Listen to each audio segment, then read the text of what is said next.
What's going on, guys? Long time no see. If you saw the video that went up just a few days ago, it was Gino commentating because I was actually the one playing that time in the semifinals game against Kara.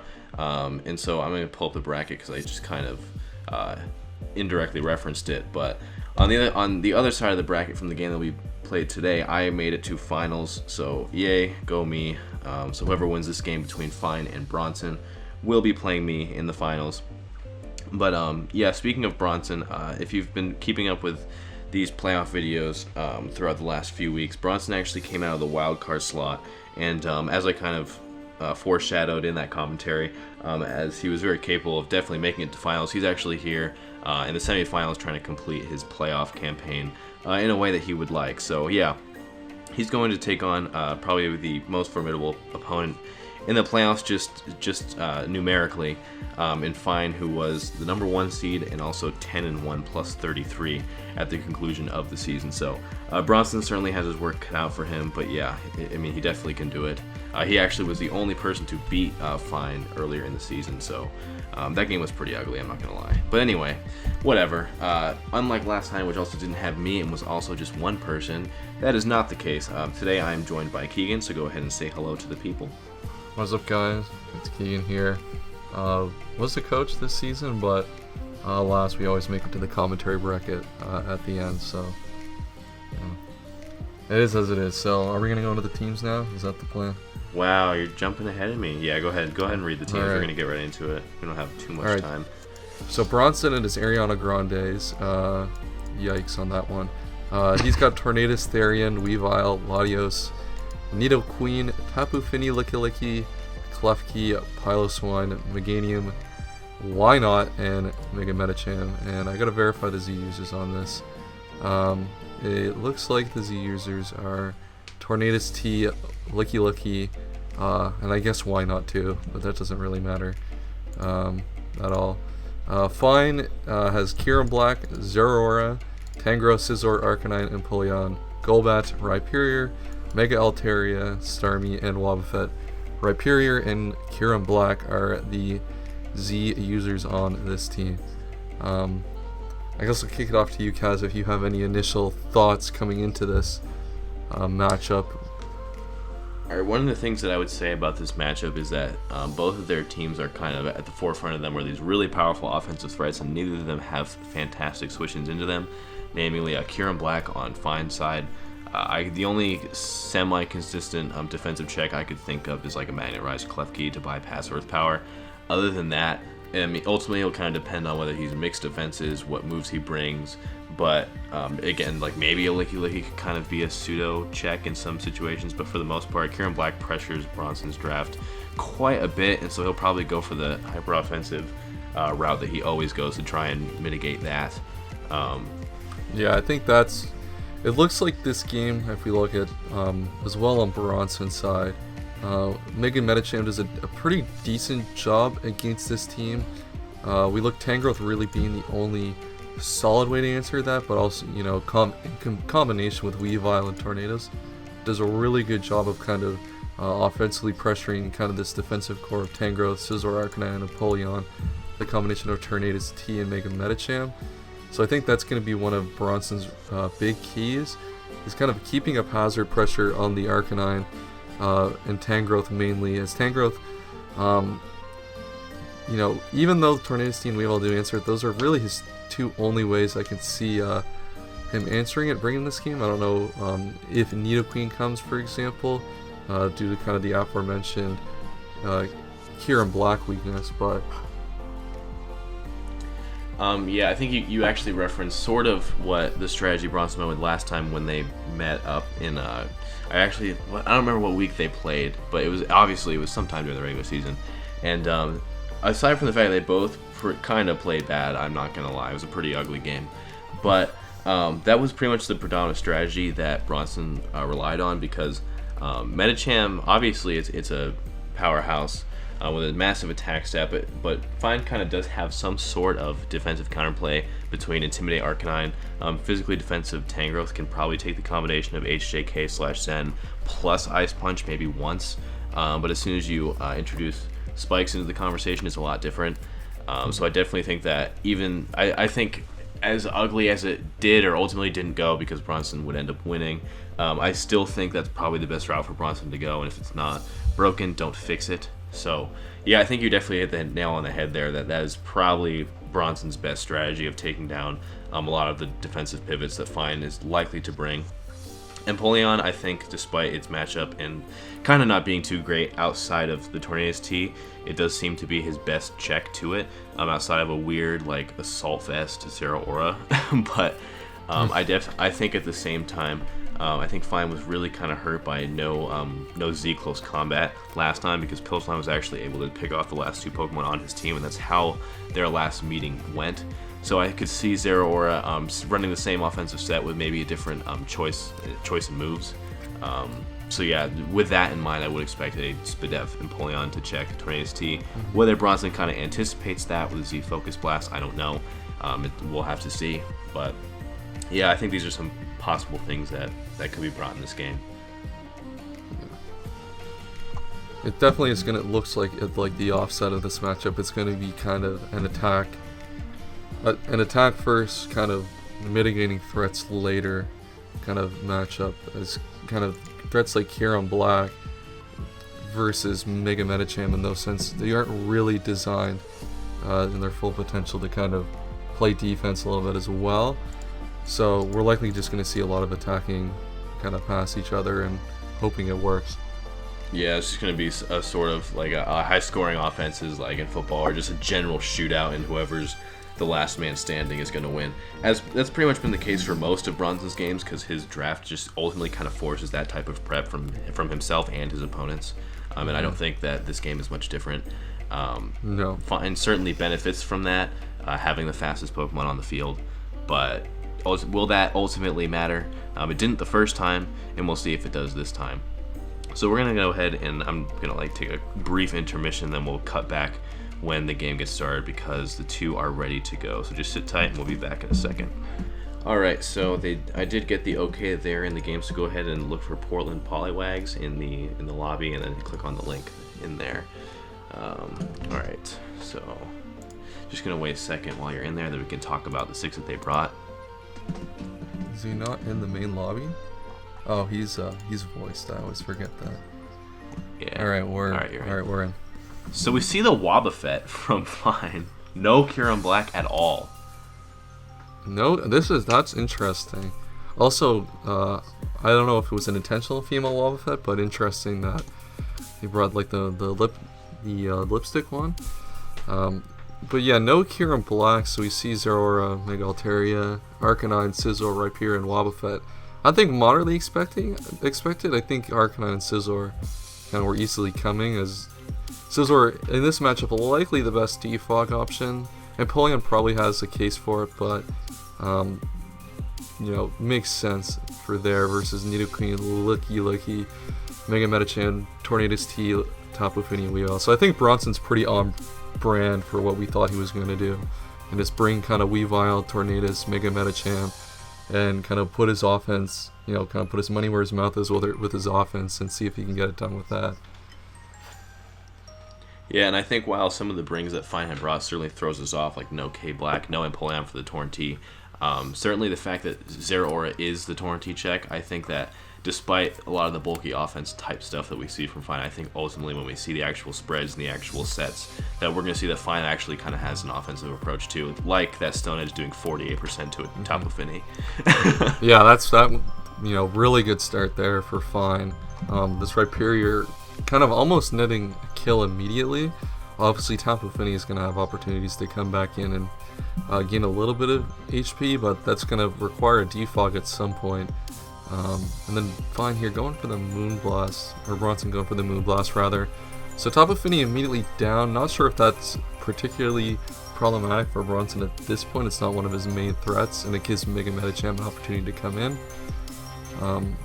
But this is another issue it looks like we're going to see with mega-medicham coming in on threats like Rhyperior, is that it's pretty easy to just come in Altaria. Not yet, without the kind of the Mega Evolution to give the stat boost, but it's kind of a choice of moves here, and what he could go for. And high jump kick is moderately mitigated by this Altaria here, but I'm pretty sure Wobbuffet's coming in and just countering. And that's also another probably reason that Wobbuffet came in here. Realistically, is it's kind of the easy Medicham counter, really. Yeah, because between some sort of setup, trying to exploit Wobbuffet, that's mitigated by Encore, and then ultimately when you're forced to attack, the counter is going to be enough. Wobbuffet's HP is so huge, and there's no doubt that there's a HP healing berry like Iapapa of some sort or something like that. Oh, so Rhyperior's going to go for the Endure. Interesting. I don't know why. I'm trying to think of like there's got to be a move of some sort that this does. It has an item on it, so there's not like Phine has forgot an item here. That's like my first thing that goes to if I see an Endure with no berry. And Custap Berry is another likely case. And if it's Custap Berry and Bronson doesn't play around this and lets his Medicham take kind of a very high damage, then this Rhyperior is going to kind of have done a lot in this early game to really open up Phine and his options, kind of trading for one of the big threats, as well as the Tapu Fini. And right here we're going to see Endeavor, and that's huge right there. His Torn-T is going to take a lot of damage here. And that's going to prevent Torn-T from really being able to come in very effectively at all the rest of the game. Yeah, so Bronson did sniff out the Custap, but Phine, rather than going for the immediate Earthquake, he did do a nice mid ground with the Endeavor, which was probably by design. But ultimately, this thing got a lot of damage. It took out a Fini, got rocks up. Tornadus is almost nothing. So I think a lot of the keys to Bronson's offense were really kind of eaten alive by the Rhyperior in this early game. But I think between Medicham, between Nidoqueen, between Weavile, he certainly still has the resources to take care of deal with what he has left. But I think Phine, as you said, just to reiterate, is off to a very good start, despite the odd brings. But yeah, we are seeing some pretty offensive moves with Phine with the 6 that he brought.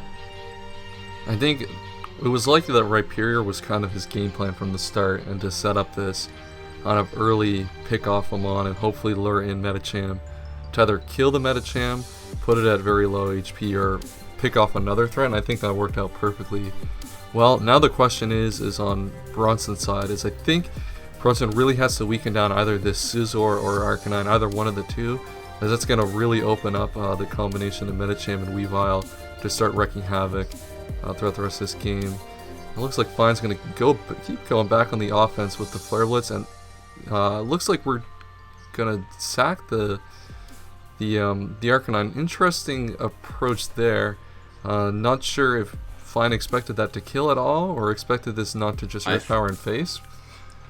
I think this play makes a lot of sense, because now that Nidoqueen is at 8%, if you look, Zeraora can come in here, and if he's ZCC, the game's over right now. True. That is true as well. That does pretty much would lock that game up, especially, and that's going to be in part to the big Endeavor hitting on Tornadus-T. But yeah, if this is CC, I mean, would it not be over though? Wouldn't Medicham be able to take a hit at about like 95%? Or is Medicham just that frail? I don't know if it can take Plasma Fist, depending on the spread. I might be wrong though. All right. Well, it looks like the Zeraora not going to be good enough in this spot. Phine is kind of determined, so it's going to go into Altaria. I like to not set up. Probably smart, though he could just not Mega Evolution and DD if he had that option. But probably fearing Ice Beam over the poison coverage there, most likely, is kind of a safe way to kind of hedge your bets against that play. Yeah, whether it ends up being Zeraora or Scizor that's the cleaner, both of them are really good in this spot right now. Especially if it's SD, because I don't know, unless Licky Licky is like specifically fire coverage, Bullet Punch is gonna, or +2 Bullet Punch, or Bullet Punch plus Superpower with Life Orb or whatever, is gonna take care of this team for the most part, with just a little more chip on Medicham. As he's gonna let off the Z Hurricane on the Altaria. Altaria's gonna pick off the Tornadus. So, not sure what comes in here. Not Licky Licky, but one of the other two. Yeah. The question is he's got to go Medicham. Yeah. You could, because you can't invite Scizor in for free. Yeah, that's true, and I think this is kind of a good thing for getting Arcanine out of the way, is it gives you a little bit more room to play with in terms of predictions on the Scizor. So you can make potentially here, if you were kind of feeling it, you have a little bit more of an argument to go for an aggressive Fire Punch, let's say. Wobbuffet's still in the back though, so I think that Bronson is pretty squarely behind at this point, and I think if there's any opportunity for Bronson to try to make a play to get back into this, I think we might see a double into Weavile against the Wobbuffet right here. It looks like we're not going to see that. He's just going to let this thing get trapped. But good on Bronson here to have the baton pass there. Kind of mitigates Wobbuffet from ever being a problem. So right here is kind of interesting in the sense that Altaria can't really come in anymore. Yeah, he's got to sack that thing. He could go into Sizzler, but it's likely that this Weavile is set up to at least probably not to KO the Sizzler, but with any damage on it, kind of a previous hit, we'll be able to probably knock it out on a next switch in. Is likely how these things are set up. And then obviously, I think that even if Weavile is kind of being used here to take advantage of Wobbuffet, and he SDs even 3 times, Ice Shard is not going to be enough. Like +6 Ice Shard is not doing enough to Scizor. So I think it's relatively safe to sack Altaria here, and if it doesn't work, it doesn't work. Now if this is sub Weavile, like different conversation. Yeah, if this is sub Weavile, we might be in a little bit of a rough spot here, but it's likely. I'm guessing that there's. No, I know this is not a Z move, but it's likely that this could be something that, the Scizor, it's designed to take a knockoff maybe, and then you can set up and then kill from there. It looks like we got a Life Orb on Weavile, which means this Weavile is pretty limited in what it can do the rest of the game due to the Life Orb and the Stealth Rock damage, which means that you're going to lose basically a hit, basically 2.5 hits every time that this thing comes in, and that's 66%. That's kind of prime real estate you're fighting with there. You're kind of at the point now where you really have to think about how you're going to maximize this Weavile the rest of the game. I think personally, especially, this is an exact situation that happened in the last game. Bronson's kind of pressured to stay in here and just get knock damage as much as he can, in the off chance that Phine decides to go for SD, because then the combination of Life Orb knock and Life Orb Ice Shard is actually going to be enough. Whereas if he hard switches out and Scizor SDs, I don't know, unless Licky has fire coverage and Scizor is not superpower, then the game's over. Yeah, basically. And I think Bronson's play is to stay in and knock. And then you think you run into the issue where you have to make this calculated play and accept that you would lose here, kind of with Wobbuffet being able to kind of take down the rest of the, in the combination of Wobbuffet, Zero being strong enough to deal with the rest. You kind of have to accept that, and I think that it's kind of tough because you kind of run into the situation is where I think if Phine can kind of sniff this out as being the only reasonable option he has, or maybe he might be able to kind of pull it out. And then right here the Bullet Punch comes out, so it's not a small amount of damage coming from that Bullet Punch. So right here, I think it's likely to me that, I don't know if Wobbuffet comes in, I don't know if that is something that's realistically going to happen. Too likely that it's toxic, and then you kind of have accomplished nothing with your Wobbuffet at that point. You kind of have to find your way back into Scizor anyway. But I think this Licky does have the chance to do something here. So let's see if this is fire coverage. It is fire coverage. This +2 is going to be nice. But I think we're in a roll situation here. And we're going to get the protect, so I think that's going to pull it out of the roll scenario. Unless 70% is like an insanely max roll. And it looks like it is. That's going to be pretty unfortunate there for Bronson. Likely, probably not too big of a roll. Obviously we don't have the calcs on hand, but he's going to lose the Licky here. And now he's got to hope Life Orb Ice Shard going to be enough? No, it's not. No, and that's basically going to lock this game up for Phine. Basically now just has to come in and click and move with hopefully Zero, so we don't have to sit here and watch Wobbuffet do its thing for an hour. I guess we will. But yeah, Phine really, I think, played this well. I think if we go back, I think the big kind of moment in the game was getting that huge damage off on Tornadus-T, kind of neutralizing one of the biggest offensive threats on turn 5 of the game. Really kind of hurt Bronson's plan of overwhelming with the combination of Medicham, Tornadus, and Weavile. And I think that really put him in a good spot to kind of get himself to this endgame situation where he's got the rocks advantage. He's able to limit the Weavile's ability to do anything, and then, you know, kind of take advantage of this kind of last, you know, scenario with the Scizor. Why is he Citrus Berry? Alright, well, it doesn't matter. Yeah, it's just gonna die. Alright, so I think that was a much cleaner game from both of them. Particularly Phine. I felt like in the last game they were really sloppy and just really not thinking too well. I think even that last play where he goes Wobbuffet instead of Zeraora was very safe, because if Zeraora, unless it's like Z Bounce specifically or even Z Fists, Medicham can probably live one hit and OHKO back, and then if it has like a certain weird set with a certain set of utilities, maybe it could take advantage of Wobbuffet. Like for example, if you threw a Toxic on it and then Baton passed, and then he encored you and Baton passed, that could have Toxic stalled the Wobbuffet because it doesn't have attacking moves. So I think even down to the very last play, I think Phine played the end game really careful and really well ultimately. And yeah, that kind of cements him into the finals. So I'm going to go ahead and pull up the bracket. Bronson was ultimately not able to overcome our 1 seed, as Phine will be playing me in the finals sometime next week. So the 1 and the 2 seed will be squaring off in the most anticipated game of the season, you would think, theoretically, but I don't know.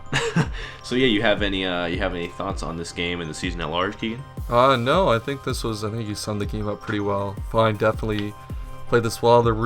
This was definitely a game where there was no real mistakes. I think Phine's prep here kind of showed up in the sense that it really kind of took advantage of the strategy Bronson's kind of been using all season, and was really able to kind of leverage his interesting choices to a pretty effective victory, and not even having to use the Zeraora as well. So definitely a very impressive win on his part. Kind of going against the idea where we kind of just have to, you know, kind of bring all your threats and kind of hit them with each other, but really kind of tactfully played kind of his more defensive tools this game. Yeah, I agree. I think this was actually one of the first, if not the only, performances where throughout Bronson's season, this is like the first time where the opponent was not forced to play Bronson's game. So I think the tale of this game really could just be that Phine prepped very well, and it was ultimately an out prep. I think they both I don't think there were any obvious mistakes, if any mistakes at all. But Phine's prep was just really good, and it was able to get him by. Yeah, for sure. I 100% agree with that. Definitely a game worthy of a semifinals, that's for sure. Yeah, definitely. So, yeah, go ahead. We've referenced this before, but these games have pretty much been going up within a few days of each other, with the exception of the last one. But yeah, so this finals game will be going up sometime next week. So definitely tune in to watch that. Watch all the other ones if you have not seen them, because they're all pretty good. And yeah, give Keegan your best wishes. You can go ahead and find him on his Twitch. That will be in the description. And yeah, so if you enjoy this video, please you do with a like, comment, subscribe, and I'll see you when I see you. Peace out.